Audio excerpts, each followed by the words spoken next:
Hey, welcome to the numero uno episode of Scout Team Face Off. We have Hoodats Nation representing the Saints, and then we have Tampa Sports Guy representing the Bucks. How y'all doing? Pretty good. How about Doing you? great. Awesome. Ready to get in each other's face and figure out some of these questions here. First of all, let's just start off with who is going to win this week's matchup between your two teams and why. And since the Bucks will be the away team this week, we'll let him kind of kick off the conversation and go from there. Sure. So, I've got to pick the Bucks, right? We're 0-7 the last 7 regular season games against the Saints. Why would I pick the Bucks? We're going on the road. Honestly, nothing really is in our favor when it comes to that, how that sounds. But I think just the way that our defense looked in week 1 against the Cowboys, that was a big question mark going in. We kind of threw together some new pieces in the secondary. Everything went great. We got pressure on the quarterback. Got to start there. I think the defense will keep us in the game. It's going to be a tight game, like it almost always seems to be. If you don't count, I think the primetime game last year when we got absolutely shellacked at home. But I think it's going to be a tight game. Brady pulls us through in the end. Got to rely on the GOAT, right? I have to disagree. I got Saints.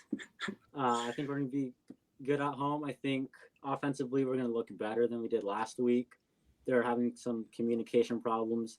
I do think Tampa's D-line will do really well against the Saints' offensive line. They have a lot of communication problems, and they're still figuring things out. I think the Saints receivers they're more talented than they were last year, and the Buccaneers struggled. Carlton Davis struggled against Marquez Callaway, so I think Michael Thomas or Jarvis Landry is going to help the Saints pull through with a win. And I think Tyrann Mathieu and Marcus May, their versatility in the secondary is going to help confuse Brady with different looks as they have in the past. So that's how I think the Saints are going to win. The only thing I'd say back to that is use the words confuse Brady. I don't know if they've used words in the past before to disguise blitzes and stuff, and he didn't see it coming, kind of thing. I don't know because before Marcus Williams would be the single high safety, and Jenkins would be on Gronk or blitzing. But now May and Tyrann can kind of interchange roles and play almost anywhere. So that's kind of what I meant, I guess. Yeah. I didn't say confuse Brady because obviously he watches film and stuff. Yeah. I got you. I think it's going to be, obviously the Saints defense has shut down the Bucs and Brady better than anyone. Going by the law of averages, since it's 7 times in a row, I think Brady's going to have learned a thing or two, like you said, from the film, and have a few tricks up his sleeve. Plus, with Bowles in there this year, supposedly we've got a more balanced attack, whereas Arians is more of the no risk it, no biscuit kind of offense. Yeah. Not that Bowles is calling the plays. It's, of course, Leftwich calling the plays, same guy. But I think between the running game, leading to play action, that kind of thing, hopefully the Bucs have some time up front. That's what it's going to come down to me. I think our offensive line, we've thrown together in the offseason with all of the surprise departures, retirements, and if our offensive line can hold up against you guys, then we have a shot. That's all. That's the main thing I'm looking for, and the main thing I'm concerned about too. Your guys' offensive line's banged up, right? You guys are missing 2-3 starters maybe, right?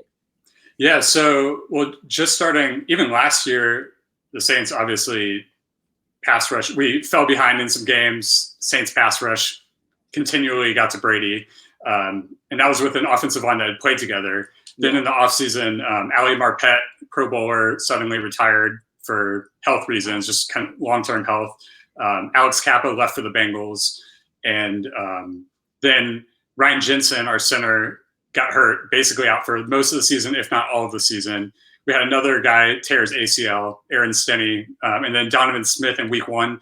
He came out of the game due to an injury, which sounds like he's going to have to play through pain, but maybe he won't be sidelined for week 2 against the Saints. So I guess that's a long way of saying that we have a new offensive line thrown together, and last year it didn't go so well with an offensive line that had played together. So, but they held up against the Cowboys for the most part. So that's what. For the most part. Yeah. I guess, since you mentioned O-line and you had mentioned run game, Who's going to be the top scoring fantasy running back in this matchup? We'll let Caden go first this time. Well, as of right now, Kamara is questionable. I don't think he's going to play. And usually between like Saints and Bucks, their run defenses are usually top notch. So the run game doesn't really come into play during these games. I think Fournette probably will get like a touchdown or something like that. I think Tampa Bay's running back room will probably have more points than Mark Ingram and maybe Latavius Murray. If, as of right now, he hasn't been ruled out, Kamara. If he plays, he's questionable though. Like he was downgraded today. Yeah, he was a DNP today. Did not practice when he was limited yesterday. So you're right. That's trending in the wrong direction. But just for the sake of argument, if he plays, you still think Fournette outscores him this week? No. Because if he plays, will he be? I mean, you have to think, will he be limited even if he's active? So. Well, the Saints usually try to have him like not take the full workload at running back. I think when we played Tampa last year, we got Mark Ingram like the week of, and he started splitting reps. And I think he had a decent fantasy game. I think he had like a touchdown. So I'd still take Kamara over Fournette. If he plays. Yeah, if he plays. What do you think there, John? Yeah, so I would have to agree. I think Fournette has the potential to be used in the pass game more. I've seen him do it, but the fact that he tends to be more heavy running and not as much involved in the pass game as Kamara, I think that just alone gives Kamara more opportunities. And I can't even tell you how many times I've seen him have what looks like a no gain turn into 8-9 yards around the edge on a little screen when it looks like we've got the quarterback cornered. So I think those kind of add up over time. And I think, like Caden said, Fournette will probably get a touchdown, that kind of thing. But I see Saints defensive line probably – Fournette could have a decent day, but I could see the Saints D-line kind of keeping him in check from having a huge type of performance. So we're all on Fournette. All right, now let's hit up receiver. Who's going to be the best scoring receiver? Assuming, again, on Tampa Bay's side, any of them play. All missing practice today. But assuming health, who has the best shot at taking that top fantasy receiver spot this week? John, who's going first? Yeah, you got to go first again. Cool. So I'm going to guess, I don't want to speak for you, Caden, but I would guess you're going to say Michael Thomas. Maybe I'm completely wrong. But, of course, the way he played against the Falcons and ended that game,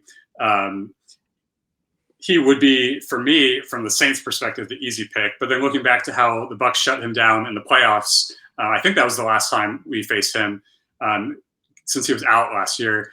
I'm going to say we're going to continue with the tight press coverage on him and kind of limit his performance. And he's not going to do what he did against the Falcons. I certainly hope not.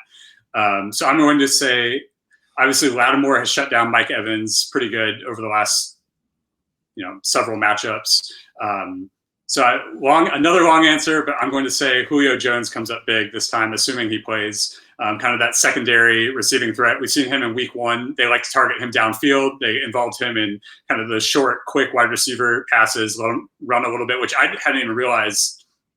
When I think of Julio Jones, I think of him on deep passes, shredding the Bucs defense back in the day. 3 touchdowns in a single game, that kind of thing. Exactly. So I'd never seen him used in that, where they get the ball to him quick and let him run, kind of like a Deshaun Jackson type of play.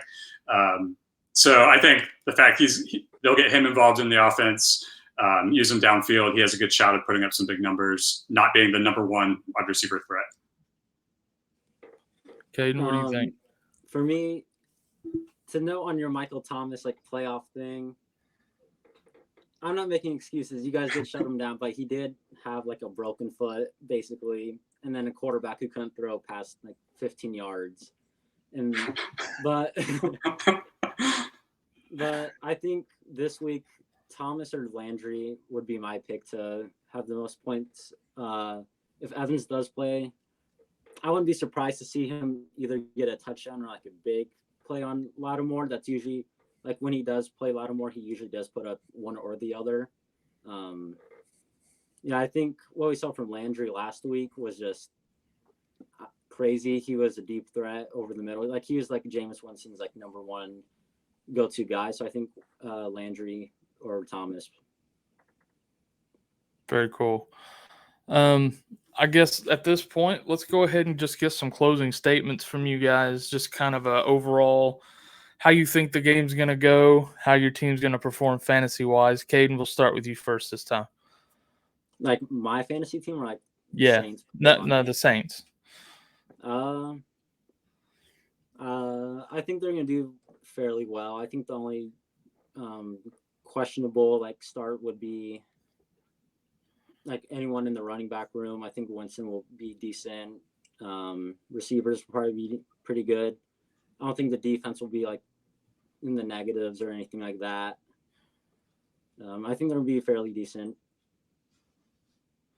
Very cool. I forgot to mention you can also use these closing statements to talk a little trash if you like. We have the cage match background going on here on the video, so any trash talk. Or are you not that confident yet in week 2?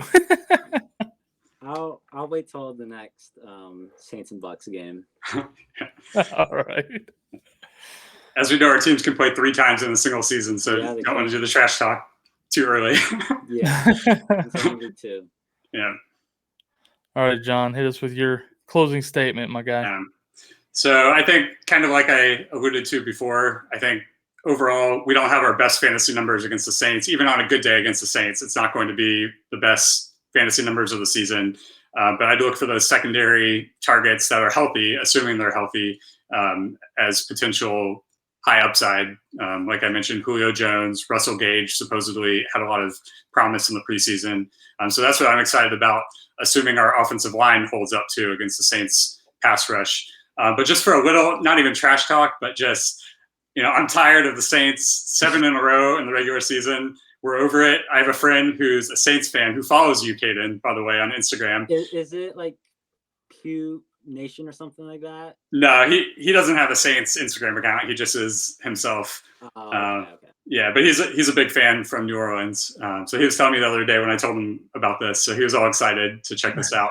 But anyways, the streak ends here. We know we can do it in the Superdome from the playoffs. So it just has to end. Bucks have to get a regular season win against the Saints. So that's that. But I do have one question back to you, Caden. We're, as Tampa fans, very split. I think I speak for Bucks Nation here on Jameis Winston. Many of us went to Florida State or have a relative who went to Florida State. Myself, I went to Florida State. So I believe in the guy. I watched him lead us to a championship. But I'm curious what your opinion and what Saints fans' opinion are on Jameis. Do you guys believe in him, especially coming off a Breeze? We love him. The idea of him like being the next quarterback after Breeze is something like everyone loves. It's just he needs to perform and like show that the stuff he does like in the locker room, like for the team and like for the city, like there's no way that a Saints fan could not like him. The way his personality is, it's just he needs to be able to perform and put up wins. It seems like he's grown up a lot since his college days. Questionable choices back then, but all right, guys. Appreciate y'all being here. Good luck to both of your teams. Except, I don't know. I'm torn on whether to wish the Bucks luck or not since they destroyed my Cowboys last week. But I will. Good luck and have a good week too. You too. Thank you. Thanks.